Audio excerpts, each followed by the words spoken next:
ఇక్కడ ఆర్ఎంపీ వైద్యానికి కూడా సంబంధించి ఆర్ఎంపీ వైద్యం ప్రాణ సంకటం ట్రీట్మెంట్ వికటించి వారం వ్యవధిలో ఇద్దరికి బ్రెయిన్ డెడ్ అర్హత లేని వైద్యం చేస్తున్న ఆర్ఎంపీ పిఎంపీలు అనుమతులు లేకుండానే ఆసుపత్రులు నర్సింగ్ హోంల నిర్వహణ చోద్యం చూస్తున్న జిల్లా అధికారులు.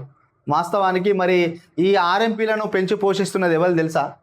ఈ ఆర్ఎంపీలను పెంచి పోషిస్తున్నది కార్పొరేట్ హాస్పిటల్. ఎందుకనంటే ఈ ఆర్ఎంపీలందరికీ ఆ లైన్లలో మీరు పెట్టుకోండి, అక్కడ ఎవరికి ఏది వచ్చినా కూడా మాకు రిఫర్ చేయండి, మేము ఇంత కమిషన్ ఇస్తామని చెప్పి ఈ కార్పొరేట్ హాస్పిటల్ చేయబట్టే ఈ యొక్క ఆర్ఎంపీలు పిఎంపీలు రెచ్చిపోతున్నారు. ఏదన్నా సర్జరీ ఉంటే ఈయనకు ఎంతైతే సార్ పలానా సర్జరీ అంటే 2 లక్షలు అయితే అంటే సార్ నాకు 10% ఇస్తారా అంటే ఓ 10,000 15,000 ఆర్ఎంపీకి ఇస్తే తీసుకుపోయి అక్కడ జాయిన్ చేపిస్తాడు. మళ్ళీ ఈ ఆర్ఎంపీ ఏం చేస్తారంటే పలానా తెలిసిన డాక్టరు, ఎందుకంటే మనం అక్కడనే ఆయన పని చేసినాం కదా, పనిచేసి మన ఆర్ఎంపీ అయినాం కదా, మన పేరు చెప్తే నీకు 20,000 తక్కువ చేస్తాడని చెప్పి 20,000 నీకు తక్కువ చేసాడు కాదురా బాబు, ఆ 20,000 ఆయనకి లాభం వచ్చాడుగా, ఆడు చెప్పిన కాడ రిఫర్ చేసిన కాడ నువ్వు పోతే నువ్వు కట్టే 2 లక్షల రూపాయల్లో ఆయనకు 20,000 పోతాయి, నీకు 20,000 డిస్కౌంట్ ఇచ్చాడు పక్కన పెట్టు, కానీ ఆయనకి డబ్బులు పోతాయి జేబులోకి. అట్లాంటి వాళ్ళను కార్పొరేట్ సంస్థలు కూడా పెంచి పోషిస్తున్నాయి. ఇక్కడ చూసినా కార్పొరేట్లకు ఆసుపత్రులకు ఏజెంట్లుగా కరీంనగర్, వరంగల్, హైదరాబాద్లోని కార్పొరేట్ ఆసుపత్రులకు ఏజెంట్లుగా కూడా పనిచేస్తున్నారంట. ఇంకో కరీంనగర్, వరంగల్, హైదరాబాద్ రోగులను రిఫర్ చేసేందుకు ఆసుపత్రుల నుంచి కమిషన్ తీసుకుంటున్నారు. రోగులను ప్రభుత్వ ఆసుపత్రులకు రాకుండా చేస్తున్న వీరిపైన వైద్య ఆరోగ్య శాఖ అధికారులు ఎలాంటి చర్యలు తీసుకుపోవడం పైన వైద్య శాఖ తీరుపైన ఆరోపణలు వినిపిస్తున్నాయట. వీళ్ళేమో జిల్లా వైద్య ఆరోగ్య శాఖ అధికారి డిఎంహెచ్ఓ గారు హరీష్ రాజు గారు ఏమంటున్నారో చూద్దాం. కేవలం ప్రథమ చికిత్సను మాత్రమే అందించాల్సిన ఆర్ఎంపీలు పిఎంపీలు అర్హతకు మించి వైద్యం చేస్తే శాఖాపరమైన చర్యలు తీసుకుంటాం. జిల్లాలో కేవలం వారం రోజుల వ్యవధిలో 2 మృతి చెందడం బాధాకరం. ఈ ఘటనలపైన విచారణ చేసి చర్యలు తీసుకుంటాం. ఆర్ఎంపీలు అందిస్తున్న వైద్యంతో పాటు వారు నిర్వహిస్తున్న ఆసుపత్రులు నర్సింగ్ హోమ్ తనిఖీలు చేస్తాం. మరి మీరు నిద్రపోతున్నారా అంటే ఇంతమంది ఇప్పుడు ఎక్కడ ఆర్ఎంపీ దగ్గర పోయినా 100 మంది ఉంటారు. సపోజ్ రామకృష్ణపూరే తీసుకుందాం. రామకృష్ణపూర్లో నాకు తెలిసిన ఒక 10 అంటే ఒక 30 నుంచి 40 మంది ఆర్ఎంపీలు ఉంటే ఒక 10 మంది డాక్టర్ల ఆర్ఎంపీ డాక్టర్ల దగ్గర ఎప్పుడు చూసినా 100 మంది ఒక పూటలనే 100 మంది ఉంటారు. సాయంత్రం అయితే 100 మంది.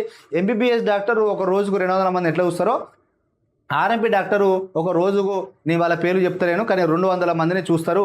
ఒక పేషెంట్ అక్కడికి వెళ్తే మినిమం ఆ ఆర్ఎంపీ డాక్టరు ఖచ్చితంగా ఒక ఇంజక్షన్ వేస్తాడు.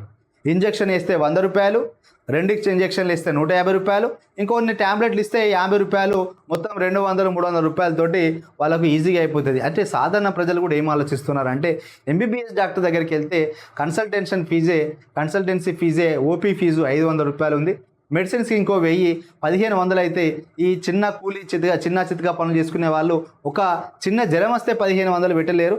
ఏదైనా ఆరోగ్యం బాగాలేకపోతే బెడ్డుకుంటే 10 నుంచి 50 అవుతాయి. కాబట్టి వాళ్ళు ఆర్ఎంపీలను సంప్రదిస్తున్నారు. ఈ తప్పంతా గవర్నమెంట్దే. ఎందుకనంటే ఉచిత వైద్యం ఇవ్వాల్సిన గవర్నమెంట్ ఉచిత వైద్యం ఇస్తలేదు. ఉచిత వైద్యం ఇచ్చే ప్రభుత్వ ఆసుపత్రుల్లో అరాకొర సౌకర్యాలు ఉన్నాయి, సరైన డాక్టర్లు ఉండరు. డాక్టర్లు హాస్పిటల్లో పనిచేసే కంటే వాళ్ళ ప్రైవేట్ నర్సింగ్ హోమ్లోనే ఎక్కువ పనిచేస్తారు. ఇంకా ఈ వైద్య వీళ్ళ అధికారులు కూడా ఈ ఆర్ఎంపీలను కట్టడి చేయడం లేదు. కార్పొరేట్ హాస్పిటల్ కూడా వీళ్ళని పెంచి పోషిస్తున్నాయి. సో ప్రైవేటు హాస్పిటల్లో కూడా ఈ ఆపరేషన్కి ఎంత ఉండాలి, ఈ ట్రీట్మెంట్కి ఎంత ఉండాలి, ఓపీకి మరీ 500 అంటే ఒక డే మొత్తం కూలి 500 రూపాయలు, ఒక 5 నిమిషాలు ఓపీ చూసే డాక్టర్కే పోతుందిగా. ఒకప్పుడు 100 రూపాయలు ఉండే ఓపీ 500 రూపాయలు అయింది. ప్రజల జీవన ప్రమాణాలు మెరుగుపడతలేదు కానీ ప్రజలు కట్టే వాళ్ళ దగ్గర నుంచి దోచుకునే దానికి మాత్రం ప్రతిదానికి రేట్లు పెరుగుతున్నాయి. సో అందుకే ఆర్ఎంపీలను ఆశ్రయిస్తారు. ఇక్కడ ఆర్ఎంపీలను తప్పు పట్టాలి, కానీ ఆర్ఎంపీలను తప్పు పట్టే కంటే ముందు ఆర్ఎంపీ వ్యవస్థ లేకుండా మీరు ఏం చేస్తున్నారు, ప్రైవేటు ఎంబీబీఎస్ డాక్టర్లు ఎందుకు ఇంత దోపిడీ చేసుకుంటున్నారు, ఒక విధంగా వాళ్ళను కట్టడి చేసినట్టయితే వీళ్ళకి పని లేకుండా పోతుంది. సో ఇది చాలా పెద్ద మొత్తంలో వార్త రాసిండు. కట్టడి చేయకుంటే కష్టమే. జిల్లాలో వందలాది ఆర్ఎంపీలు పిఎంపీలు ఉన్నా వీరు చేయాల్సింది కేవలం ప్రాథమిక చికిత్సే, అంతకుమించి వైద్యం చేయడం నేరం. ఇంజెక్షన్లు ఇవ్వడం, ఫ్లూయిడ్స్ ఎక్కించడం, కనీసం ప్రిస్క్రిప్షన్ కూడా రాయడానికి వీల్లేదు. మరికొందరు అబార్షన్లు సైతం చేస్తున్నారనే ఆరోపణలు ఉన్నాయి.